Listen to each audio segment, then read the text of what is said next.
Good afternoon, this is Inside Look. I'm Neil Mercado. The Senate has started its discussion on the controversial proposal pushing for the creation of the Maharlika Investment Fund. Some senators grilled the country's economic managers, expressing their concerns over certain provisions of the measure. Joining us today is Senate Minority Leader Koko Pimentel. Good afternoon, Senator Koko. Thanks for accepting our invitation. Good afternoon, Neil. You can Sir, let's dive in. call me anytime. Thank you, sir. Let's dive into our question. Sir, the Senate commenced its discussion on the Maharlika Investment Fund yesterday. What did you get from yesterday's discussion? Well, nothing new, Neil. Our initial impressions were only confirmed that actually the proponents of this measure are confused and they do not know what they want. Therefore, my position that this bill, this proposal is indefensible, unjustified, and cannot be saved stands. That is still my feeling, Neil. Just to set it straight, Senator, you've been very clear about this, but do you support the creation of the MIF, or there are just certain provisions in this measure that you would like to be changed, altered maybe? No. In the first place, it is not my obligation to improve the bill, which is not even clear what it wants to achieve. Okay, so, and then if there is no surplus fund, there is no windfall, there is no extra source of wealth, we cannot justify the creation of this Maharlika Investment Fund. So we cannot defend the indefensible or justify the unjustifiable. Let's go into detail with that stand, Senator Koko. So for you, Senator, what is your biggest concern or reservation perhaps regarding this measure? Actually, it's an objection that number one, it is not necessary and we cannot defend it before our people. Because what was the model in the first instance? Ito yung, this is what the proponents were saying at the start. They wanted us to look at the Norwegian Sovereign Wealth Fund. But then that fund is based on the surplus or the windfall suddenly enjoyed by the Norwegian people when they discovered oil in the North Sea, the part of their territory. So mayroon silang bonanza, balato, jackpot, or windfall. And then, given the nature of the Norwegian people, that they are not selfish, they said that, this oil was not created by our generation. It's a gift to our people by the creator of the universe, which we should share with future generations of Norwegians. Yun ang pinoblema nila. And that is why they came up, the solution is a sovereign wealth fund. Set aside the surplus money for, so that we ensure that there's an amount left for future generations. Yun po yun. That's the Norwegian model na gustong kopyahin ng proponents of the Maharlika. So the question is, in the Philippine setting or context, what is this new source of income or wealth of the Philippines? That's why all of a sudden, the present generation has this problem of how to let the future generations enjoy our sudden windfall, our sudden surplus. Nothing. So hindi po siya talaga applicable, Neil. Ngayon, ang attempt nila ililiko from Norway, lumiko to Indonesia. So, imbis na sovereign wealth fund, ang terms ngayon, investment fund. Ngayon, ang investment is, meron ka pa rin dapat dyan, there should be a surplus amount or an amount you can afford to gamble or risk and then possibly lose totally 100%. Now, let's put it in the Philippine context. What is that? So they're forcing the application of the word surplus to what they say investable funds. And they claim to have found some investable funds in government banks. But these are not new assets or amounts. These are already playing some role in public financing, especially in the computation of the capital adequacy ratio and maybe some other banking requirements or ratios needed or made necessary by safe and sound banking practices. So, I mean, wala rin eh. And then, tandaan natin itong pagliko sa Indonesia, the Indonesian fund is only a couple of years old. So, we cannot even say that it is a big success story. Wala pa po yan. Because sorry to cut you, sir, because that's the argument of the proponents and supporters of this measure na itong the concept of an investment fund or a wealth fund is not new. Their argument is that a lot of countries are already implementing this. It's about time that we implement the same here in the Philippines. But as pointed out by Senator Risa Ontiveros, Indonesia has periodic revenue streams based on their oil, their mining, mineral resources, before they even thought of establishing their investment fund. Sa atin wala eh. We just want to go with some trend that we saw. So tayo sumasakay lang sa uso. At una natin pinili Norway. Inapplicable. Lumiko tayo sa Indonesia. Hindi pa rin applicable kung tutuusin. Kaya nga there is this so-called re-engineered version na masama din. It becomes a special purpose vehicle in my opinion. So let us all be very careful, no? Lalo na especially if this is just to say so that we can say that the Philippines is, riding on a trend or a fad because other countries have sovereign wealth funds or investment funds, then we should also have one. That is not necessary. And then, okay, ito Neil, okay, para malaman ng lahat.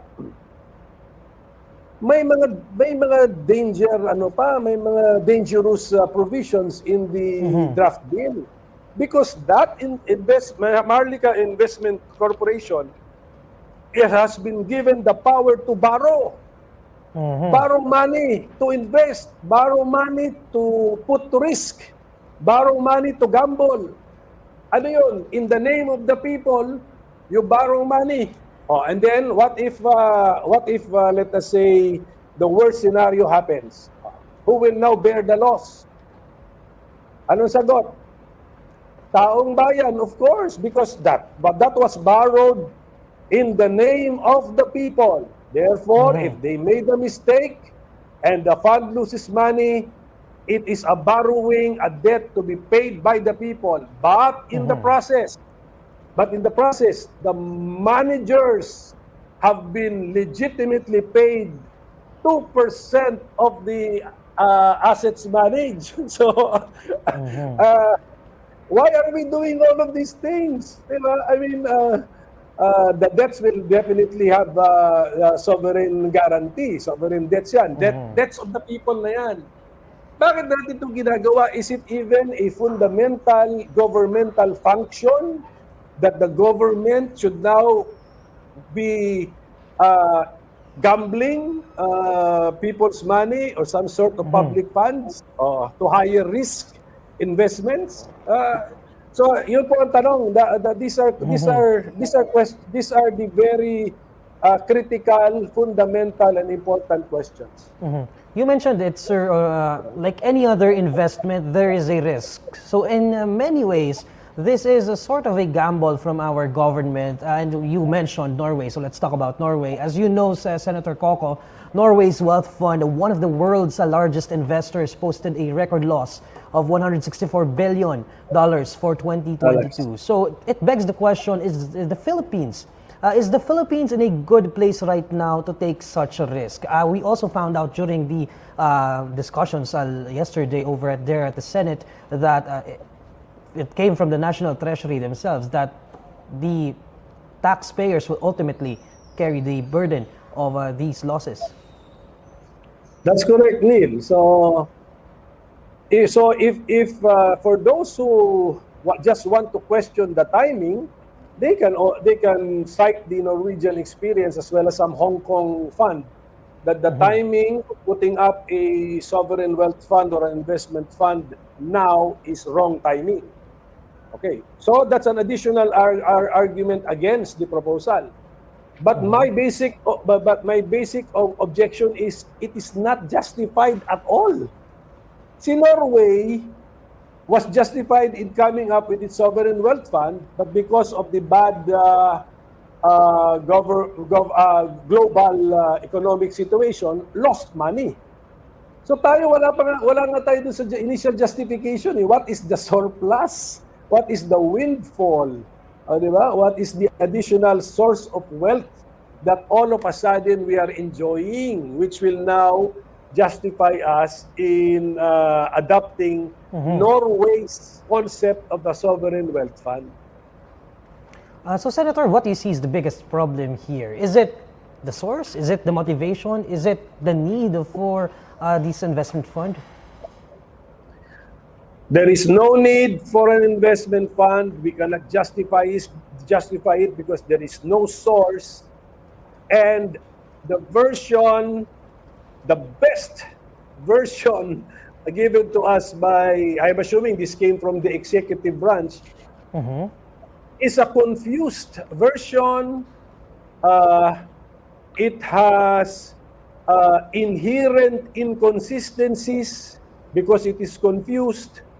It is deficient. There are no safeguards. And worst of all, it gives this Maharlika Investment Corporation the power to borrow money. So, patay na. 14 trillion na po yung utang. 14 trillion pesos na po yung national debt natin. Okay? That's only from national government's expenditure plus assuming the assumption of other sovereign guaranteed debts. Now we want to create another vehicle so that we can add to this debt. Dagdagan pa natin. Something is wrong with us kung papayagan po natin yan. Senator, what is the mood like over there at the Senate? What is the likelihood of this measure passing the Senate? As you know, President Marcos certified this measure is urgent over at the House of Representatives. So clearly, there is urgency at least on the side of the executive branch. So how about there in the Senate, Senator? Well, I would like to question the presidential certification because under the Constitution, hindi lang yan basta-basta just because the president wants to certify something, he can certify it. It must be because the measure is intended to meet a public emergency or a public calamity. What? These funds are supposed to be for the next generation of Filipinos. So, what is the calamity? What is the emergency? Why do we need to believe that this is urgent? So, maling-mali po yung presidential certification na yun. And if I know my colleagues here in the Senate, at kilala ko naman talaga sila, the present version will not pass this present Senate. How confident are you, Senator, that the current, if we're just basing on what it was presented yesterday, based on the discussions yesterday, how confident are you that this measure will not be passed in the Senate? Yes, I've stated, Neil, the currently written, the present version will not pass the Senate. But the stand of the minority, the minority composed of 2 senators, our stand is that we do not need this measure even if the version is improved. We do not need a sovereign wealth fund because there is no factual basis, there is no surplus, and we do not agree with the government putting up an investment fund enjoying all benefits not given to ordinary businesses and investment funds, being exempted from all rules and regulations and taxes, and given the power to borrow money. Diyos ko, wag po tayong pumayag dyan. For the sake of argument, Senator Koko, what should be changed in the Maharlika Investment Fund proposal for you to be open to this? Or do you really believe that there's no need for such a thing? There is no need for whatever version they have in mind, no? Kasi the proponents are very confused. They do not know what to propose. If they are proposing a sovereign wealth fund, it is not justified. We do not have a surplus. We're just guessing what they want, Neil, because if they want an investment fund, we should not do it. That's not an essential government function.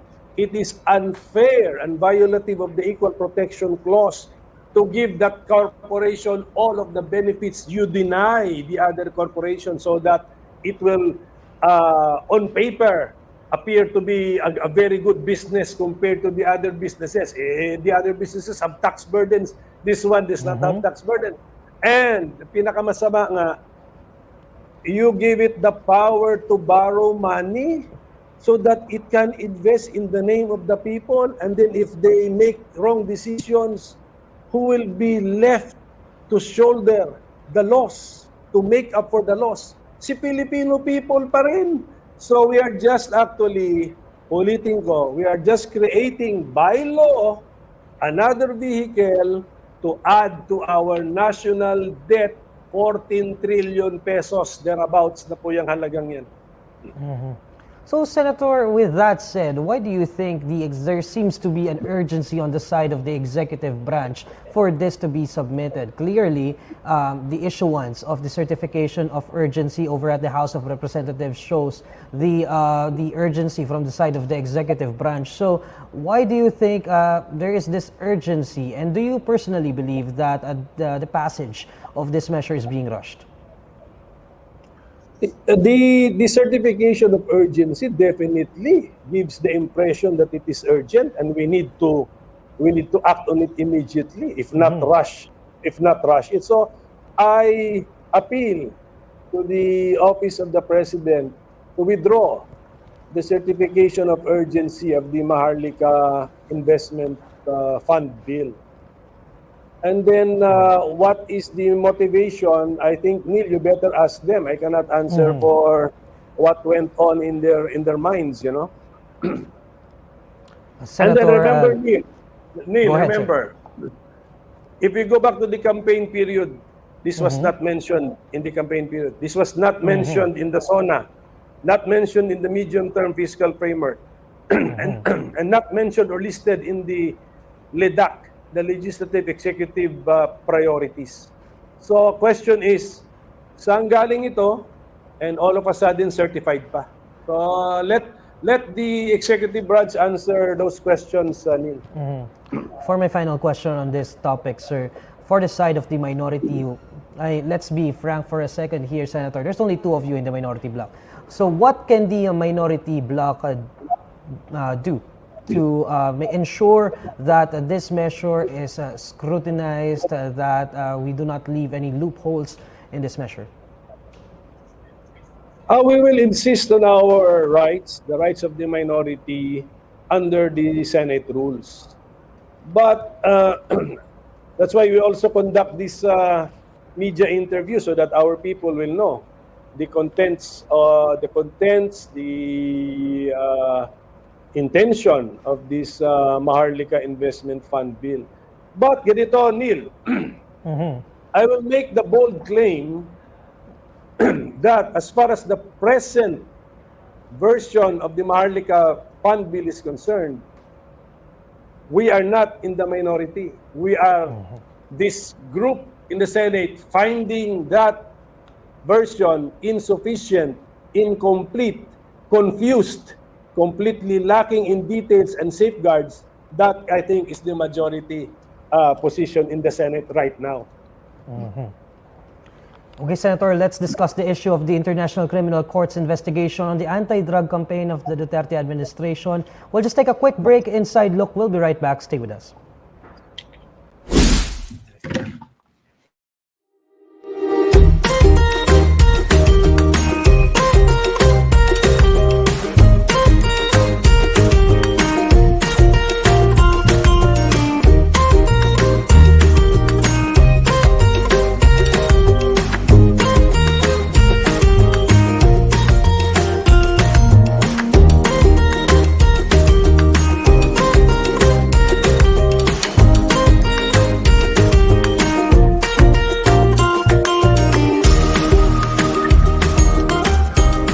Ako si Eloise Jill Cadilo.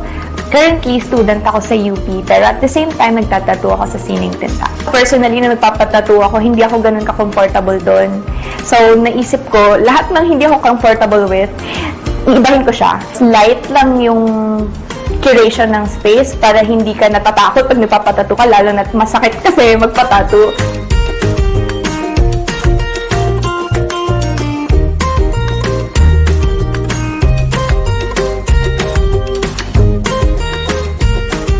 Nag-start ako mag-tattoo, hindi dahil gusto ko mag-tattoo. Dahil gusto kong kumuha ng tattoo. Pero at the same time, hindi ko afford yung artist na gusto ko. So parang inisip ko, bakit hindi na lang ako magpaturo sa previous tattoo artist ko. Tapos i-design ko yung tattoo ko and then ako gagawa sa sarili ko. Tapos from there, yung una kong natatuan ay yung sarili ko din. So mas naramdaman ko yung difference sa practice skin and sa skin nung ginagawa ko na sa sarili ko. Nagtatattoo lang ako sa apartment namin sa Kamuning. Tapos, marami na din kasi akong friends nagpapatattoo nun. Tapos at the same time, yung friends nila, gano'n. Hindi kaya ng space ko kasi sobrang liit lang talaga nun. Tapos mainit. Tapos, ayun, lumaki na lang siya kasi nung nag-start akong mag-tattoo, somehow, may na-meet akong mga other women artists. Tapos, doon namin nabuo na parang women's space talaga siya. Gano'n.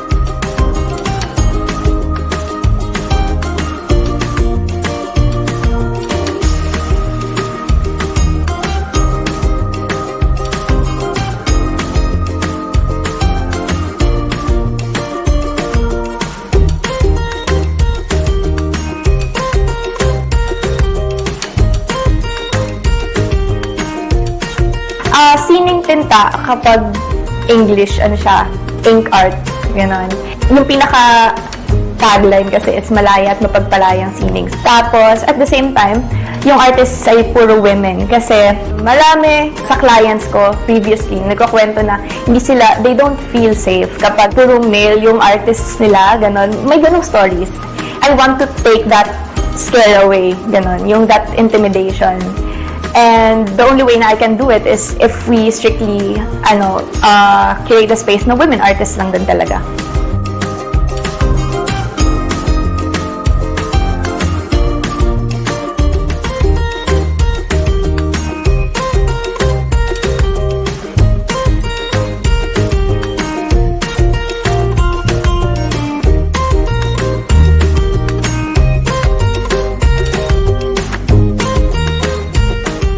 Future, we want to be able to expand this industry na mas maging accepting siya sa women artists na gusto pumasok sa pagtatattoo. Tapos, at the same time, sa mga clients namin, we want to break stereotypes. Makakapasok ka sa mga work institutions na may tattoo ka, gano'n. Tapos, hindi ka madidiscriminate for it or walang notion of yung usual na iniisip nila na madumi yung balat mo. Mas accepting yung society sa people with tattoos and people who engaged in tattoos and piercings.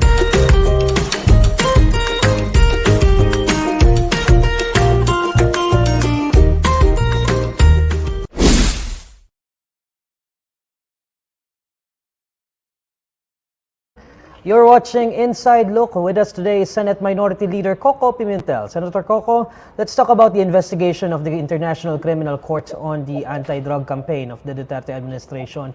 You've made your stand on this issue very clear that the Philippines should cooperate with the ICC.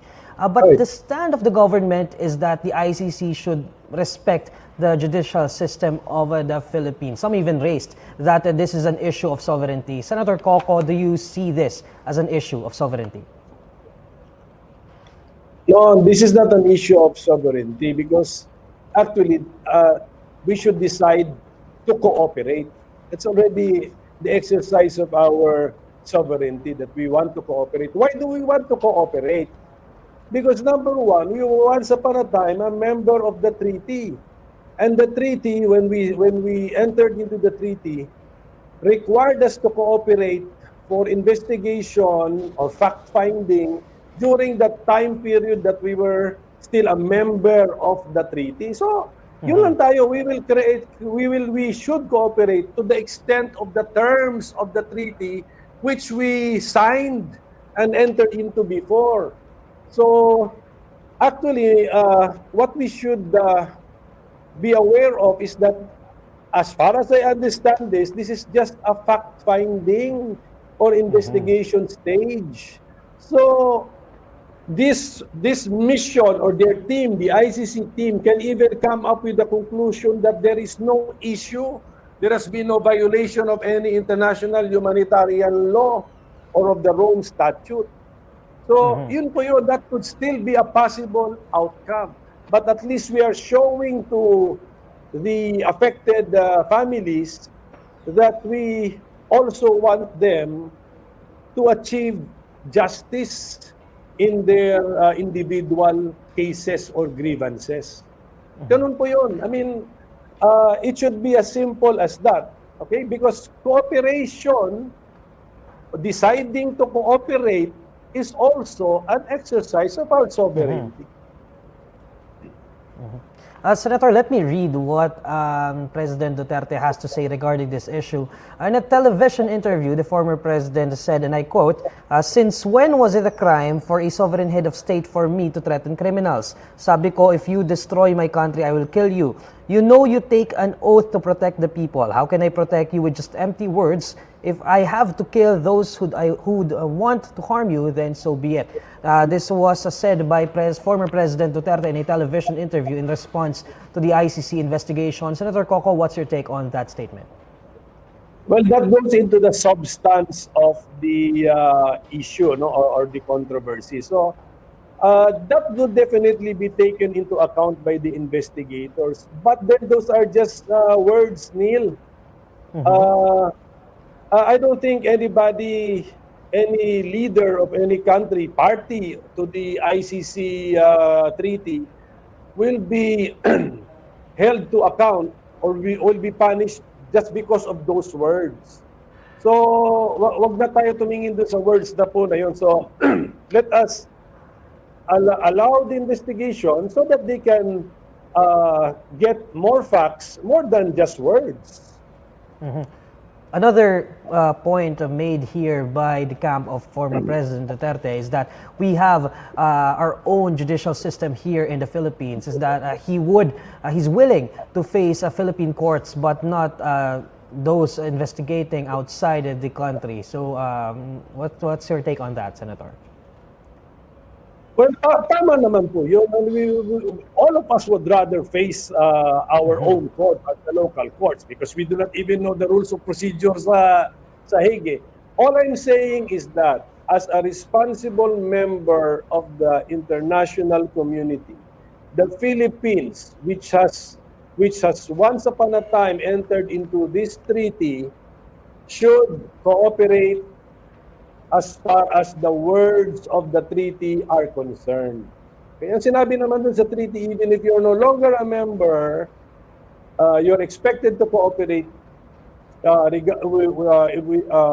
with respect to investigations covering the time period when you were still a member. Senator Koko, you're already in the Senate during the time of President Duterte. So, in your eyes, do you believe that the campaign against illegal drugs of the Duterte administration went overboard? Well, there have been killings, unexplained killings, unnecessary killings. So this should have been investigated by our own law enforcement agencies and investigative agencies. So I think the families of the affected, families of the victims have been crying for justice or for an official finding of what happened in each instance. And that is the issue here. As far as they are concerned, justice has not been achieved. So, Senator, go ahead, Senator. There is this avenue of appealing to the International Court of Justice.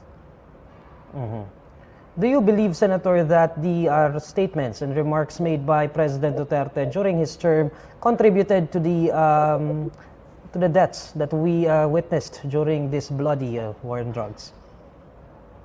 Well, maybe, but they should not have.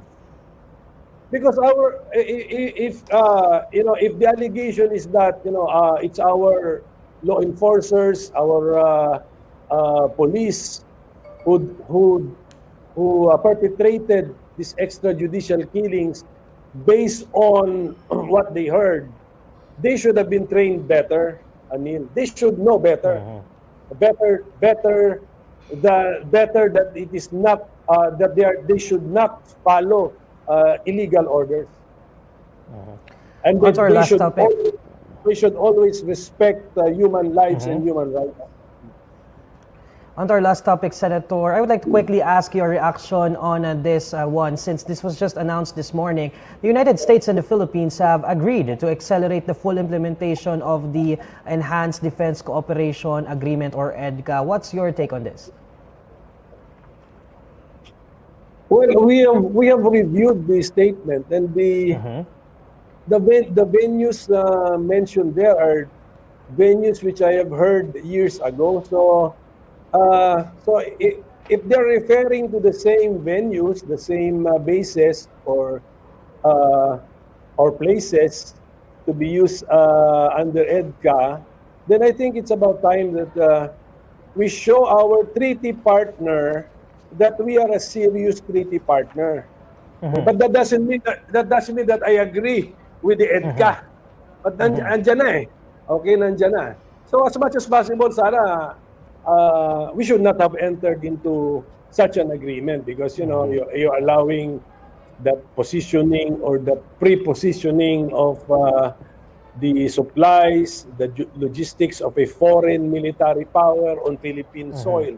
Basically, I disagree with such an agreement. But I go back to the Philippines being a trustworthy treaty ally or an agreement partner. So when we enter into an agreement, the assumption of the other contracting party is this: number one, we understand what we are entering into. We are serious also as a serious partner. So if we are that, if it's just the old plan for EDCA that they want to accelerate, well, I've heard that 5 years ago. So it's about time. Okay, but we should constantly review this EDCA agreement, Neil. Since we're talking about defense agreements and defense strategies, Senator Koko, let me ask this: what can you say about the seemingly stand of the current administration that we maintain a friendly ties between the Philippines and China, and Philippines and the U.S.? So, what's your take on this stand of the government of maintaining friendly ties with other countries? In the context, perhaps, of the West Philippine issue, and how it seems that China have had several incursions, not just in recent memory, but also in a few years back. Well, I agree with the philosophy that the Philippines should be a friend to all nations. Number one, it makes sense. And then number two, it's in keeping with the Filipino character. Friendly tayo eh. Di ba? We can welcome any nationality in the Philippines, and we can survive in any country in the world because of our character, our personality. And then, in the context of the US and China, we have no choice. Okay? China is our neighbor, has been our neighbor, and will be our neighbor for the next 10,000, 100,000 years. Hindi naman gagalaw ang Pilipinas at lalayo sa China. We have no choice but to deal with China as a good neighbor. And then the United States, we have historic ties with the United States. We have familial, yung families natin nandun sa United States. We speak the language of the United States. Our laws, our constitution, our government structure is patterned after the United States, meaning to say identification is easier with the United States. But geographic-wise, we are really closer to China as the neighbor. So we have no choice.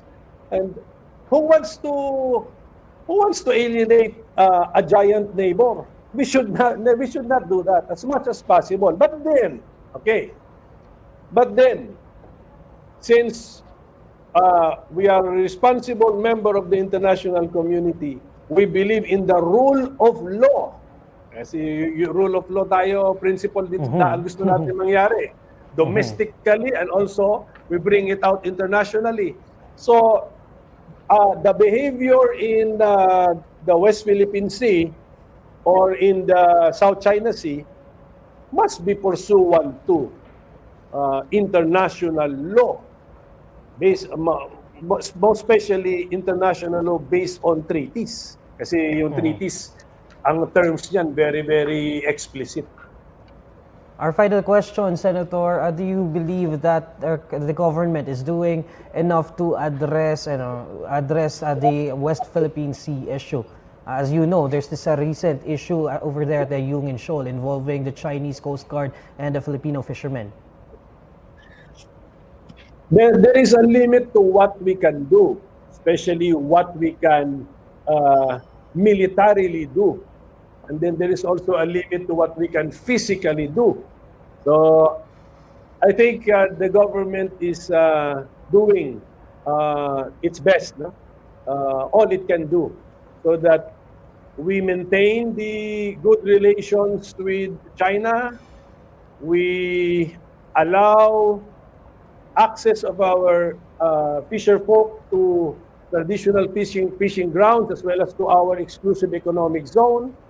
And we have to make sure that we are able to supply our forces in the Yungin Shoal, our people in Pag-asa Island, so that we can, as long as we can also exercise sovereign rights granted to us by treaty up to the extent of our exclusive economic zone. So there is a limit to what we can do, for as long as we are doing the maximum of what we can do under international law. On that note, thank you so much, Senator Koko Pimentel. We appreciate giving us your time. Thank you, Neil. Anytime. Salamat po. Thank you, sir. Nako, tatawagan talaga namin kayo, Sir Koko. That has been your Inside Look. Our nightly newscast, Inquirer Today, airs live on weekdays, 6 p.m. on INQUIRER.net's online channels. Follow us on INQUIRER.net on Facebook, Twitter, YouTube, TikTok, Instagram, and Reddit. For more stories, visit INQUIRER.net. Good afternoon.